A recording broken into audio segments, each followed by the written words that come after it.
नमस्कार दोस्तों, मैं आपका एक बार फिर स्वागत करता हूं अपने YouTube चैनल गालो कॉमर्स क्लासेज में।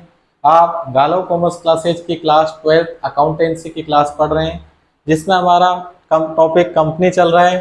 कंपनी के अंदर कल जो मैंने आपको क्लास पढ़ाई थी उसमें बैलेंस शीट बनाना सिखाया था। आज मैंने एक कंपनी का एक क्वेश्चन की जनरल एंट्रीज और करके आपके सामने पहले से ही रख रखी है। इस जनरल एंट्रीज से मैं आपको एक बार फिर बैलेंस शीट बनाना सिखा रहा हूँ। बच्चों, कल मैंने आपको जो कंपनी के बैलेंस शीट बनाने के टेक्निक्स बताई थी, जो आपको रूल्स पढ़ाए थे, एक बार फिर मैं रिपीट कर रहा हूँ। और मैंने आपसे जैसा वादा किया था कि आपकी बैलेंस शीट हमेशा मैच खाएगी, कभी भी आप बैलेंस शीट बनाने में डिफेक्ट नहीं खाएंगे अगर आप मेरी कंटिन्यू क्लास ले रहे हैं तो। उस वादे को मैं पूरा कर रहा हूँ। कल भी मैंने आपको बैलेंस शीट बनाना सिखाया था, आज एक बार फिर सारे रूल्स रिवाइज करके बैलेंस शीट बना रहा हूँ। लेकिन आज की बैलेंस शीट और कल की बैलेंस शीट में थोड़ा सा डिफरेंस रहेगा। कॉन्सेप्ट वही है, रूल वही है। कल अलग क्वेश्चन लिया था, आज का सॉल्यूशन अलग है।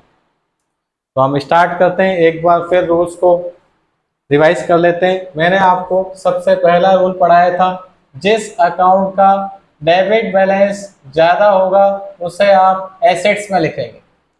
ज्यादा को मैंने इस तरह से तीर का निशान लगा के बता रखा है। जिस भी अकाउंट का डेबिट बैलेंस, डेबिट साइड का टोटल डेबिट बैलेंस ज्यादा होगा उसे हम एसेट्स में लिखेंगे। और जिस भी अकाउंट का क्रेडिट बैलेंस का टोटल ज्यादा होगा उसे आप कहाँ लिखोगे? लायबिलिटीज में लिखोगे। ये आपका पहला रूल है। किसी भी अकाउंट का डेबिट बैलेंस ज्यादा होगा, डेबिट साइड का टोटल ज्यादा होगा, तो उस अकाउंट को आप एसेट्स में लिखोगे। और किसी भी अकाउंट का क्रेडिट साइड का टोटल ज्यादा होगा तो उसे हम लायबिलिटीज में लिखेंगे। सेकेंड रूल मैंने आपको पढ़ाया था, अगर अंशों का हरण कर लिया गया है, in case of forfeited, in case of forfeited, अगर अंशों का हरण कर लिया गया है तो ऐसी कंडीशन में falls in errors, falls in errors इसको बैलेंस शीट में नहीं दिखाना है। जिस अकाउंट का डेबिट साइड का टोटल ज्यादा होगा वो एसेट्स है, जिस साइड का क्रेडिट साइड का टोटल ज्यादा होगा, जिस अकाउंट का, वो लायबिलिटीज है। अगर शेयर्स को फॉरफिटेड कर लिया है तो कॉल्स इन एरर्स को हम नहीं दिखाएंगे। और अगर शेयर्स को फॉरफिटेड नहीं किया है तो बैलेंस शीट में जो आपका कैपिटल होगा उसमें से माइनस करके दिखाना है। ये मैं आपको पढ़ा चुका हूँ। और तीसरा रूल मैंने बताया था आपको कि share application, share allotment, share first call और शेयर सेकंड कॉल, इसको बैलेंस शीट में कहीं भी नहीं लिखना। फिर रिपीट कर रहा हूं, जिस अकाउंट का डेबिट बैलेंस का टोटल ज्यादा है वो एसेट्स है, जिस अकाउंट का क्रेडिट साइड का टोटल ज्यादा है वो लायबिलिटीज है। अगर शेयर्स को फॉरफिटेड कर रखा है तो कॉल्स इन एरर्स को कहीं नहीं लिखना है। अगर शेयर्स को फॉरफिटेड नहीं कर रखा है तो जो कॉल्स इन एरर्स होगी उसे शेयर कैपिटल में से हम बैलेंस शीट में माइनस करके दिखाएंगे। Application, allotment, first call, second call को कहीं भी नहीं लिखना। क्लियर? ये जो रूल्स है मैंने एक बार और रिवाइज कर दिए। अब मैं क्वेश्चन तैयार कर रहा हूँ, आपके सामने सॉल्यूशन कर रहा हूँ बैलेंस शीट। बच्चों, कभी भी आप बैलेंस शीट बनाओगे तो ऑथोराइज शेयर कैपिटल, अधिकृत अंश पूंजी को लिखना है। अगर क्वेश्चन में उसका अमाउंट दे रखा है तो उस अमाउंट को लिख दो। अगर अमाउंट नहीं दे रखा है तो डैश डैश डैश करके उसके नीचे लाइन खींच दो। उसके बाद आपको लिखना है issued and subscribe share capital, निर्गमित एंड अभियाचित अंश पूंजी, ये हेडिंग डालना है। उसके बाद से हमारी बैलेंस शीट स्टार्ट होगी। क्लियर? अब हम स्टार्टिंग से अकाउंट देखते जाते हैं। कल भी हमने प्रैक्टिस की थी, आज भी हम प्रैक्टिस कर रहे हैं। सबसे पहला अकाउंट हमें बैंक अकाउंट मिला है। बैंक अकाउंट, इधर डेबिट और इधर क्रेडिट देखो। बैंक डेबिट है तो डेबिट साइड में मैंने 10 लाख लिख दिया। फिर दोबारा बैंक देखो, बैंक क्रेडिट है, क्रेडिट साइड में 4 लाख लिख दिए। जिस अकाउंट को पढ़ रहे हो उसी का डेबिट क्रेडिट देखो। बैंक डेबिट है, डेबिट साइड में 2 लाख रुपए लिख दिए। फिर दोबारा बैंक देखो, डेबिट है, डेबिट साइड में 1 लाख, 1 लाख रुपए लिख दिया। फिर बैंक देखो, डेबिट है, डेबिट साइड में 40,000 लिख दिए। हमने डेबिट साइड का टोटल लगाया और क्रेडिट साइड का टोटल लगाया। आप देखो कौन सा टोटल ज्यादा है, डेबिट साइड का ज्यादा है, डेबिट साइड का ज्यादा है, बैंक अकाउंट के डेबिट साइड का टोटल ज्यादा है, मतलब हम उस बैंक अकाउंट को एसेट्स में लिखेंगे। कैश एक बैंक, डेबिट साइड में 13,40,000 है, इसमें से क्रेडिट साइड के 4 लाख माइनस कर देंगे, 9,40,000। कोई सा भी अकाउंट हो उसका डेबिट और क्रेडिट लिख लो, डेबिट साइड का टोटल ज्यादा है तो उसे हम एसेट्स में लिख देंगे, क्रेडिट साइड का टोटल ज्यादा होता है तो लायबिलिटीज में लिख देते। कॉल्स इन एरर्स को शेयर कैपिटल में से माइनस करना है, और फॉरफिटेड कर लिया है तो शेयर कैपिटल को लिखना, कॉल्स इन एरर्स को लिखना ही नहीं। तो बच्चों पहला अकाउंट बैंक अकाउंट हो गया। अब हम आगे बढ़ते हैं, ये बैंक अकाउंट हो गया। नेक्स्ट, बैंक के बाद equity share application balance sheet में नहीं लिखना, application allotment first call second call को बैलेंस शीट में नहीं लिखते हैं। फिर इक्विटी शेयर एप्लीकेशन नहीं लिखना, फिर इक्विटी शेयर कैपिटल आ गया, नया अकाउंट है, इसको चेक करते हैं। Equity share capital credit side में 4 लाख रुपए लिखा हुआ है, फिर आप आगे बढ़ो। Equity share capital credit side में 2 लाख रुपए लिखा हुआ है, फिर आगे बढ़ो।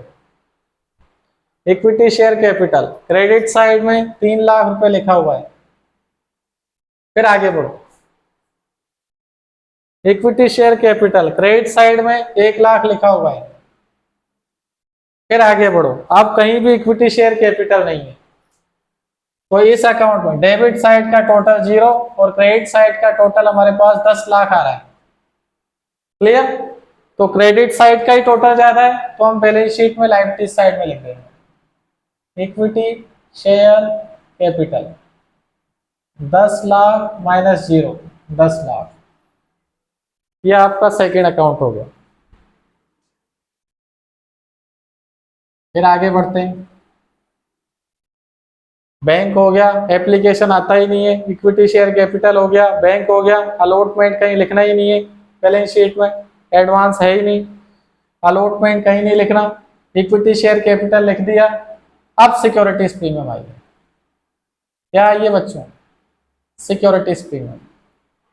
क्लियर? सिक्योरिटीज प्रीमियम 3 लाख है, इसका अकाउंट देख लेते हैं। क्रेडिट में 3 लाख, फिर दोबारा देखो सिक्योरिटीज प्रीमियम, और कहीं भी नहीं आ रहा, मतलब केवल क्रेडिट ही ज्यादा है। क्रेडिट ज्यादा है तो हम लायबिलिटीज में लिख देंगे सिक्योरिटीज प्रीमियम 3 लाख रुपए, यह अकाउंट भी हो गया।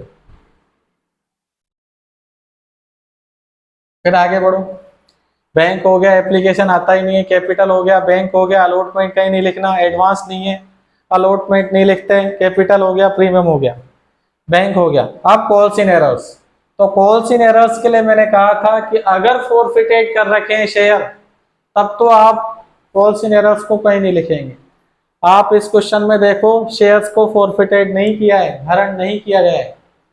Equity share capital debit to allotment तो ये वो वाली एंट्री नहीं हो रही है, तो शेयर्स का हरण नहीं किया गया है, मतलब कॉल्स इन एरर्स काम आएगी।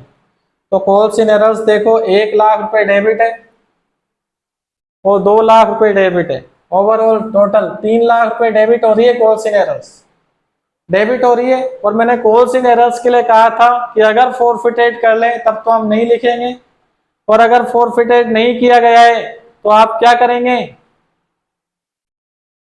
फोरफिटेड अगर नहीं किया गया है तो आपको लेस करके दिखाना है calls in errors. Calls in errors है आपके पास 1 लाख,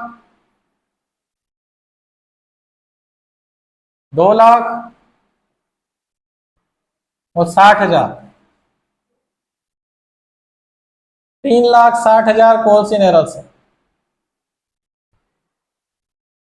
जिसका डेबिट टोटल ज्यादा हो उसे हम एसेट्स में लिखते हैं, लेकिन कॉल्स इन एरर्स के लिए मैंने रूल पढ़ाया था, अगर हरण कर लिया है तब तो लिखेंगे ही नहीं, फॉरफिटेड नहीं किया है तो हमें कैपिटल में से माइनस करना है, यही पढ़ाया था।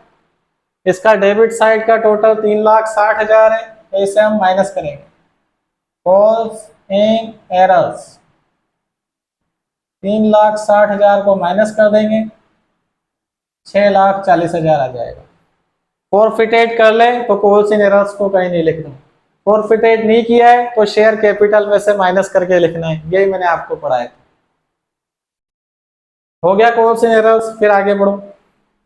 फर्स्ट कॉल आता ही नहीं है, कैपिटल हो गया, बैंक हो गया, एरर्स हो गया, फर्स्ट कॉल नहीं आता, सेकंड कॉल नहीं आता, इक्विटी शेयर कैपिटल लिख चुके हैं, बैंक लिख चुके हैं, एरर्स लिख चुके हैं, सेकंड कॉल कहीं नहीं आता।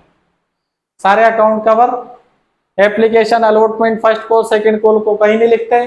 जिसका डेबिट टोटल ज्यादा है एसेट्स लिखा, जिसका क्रेडिट टोटल ज्यादा है उसे लायबिलिटीज लिखा, और कॉल्स इन एरर्स को शेयर कैपिटल में से माइनस करके लिख दिया। अब आप दोनों साइड का टोटल लगा लो, दोनों साइड का टोटल सेम आ रहा है।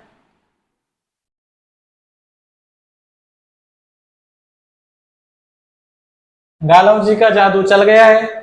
मैंने पहले ही रूल पढ़ाए थे आपको, जब मैं साइंस मैथ से था उस टाइम मैंने फर्स्ट टाइम जब कॉमर्स ली थी, मैंने खुद के रूल पर बनाए थे, खुद ने स्टडी की है, अलग अलग किताबें छानी है, उसके बाद में अपने कॉन्सेप्ट लगाए और अपने खुद के नियम निकाले, और ईश्वर की कृपा से और आप सबके साथ से वह रूल मैं फॉलो करता जा रहा हूँ और हमारी बैलेंस शीट मिलती जा रही है, कहीं भी डिफेक्ट नहीं खाओगे आप।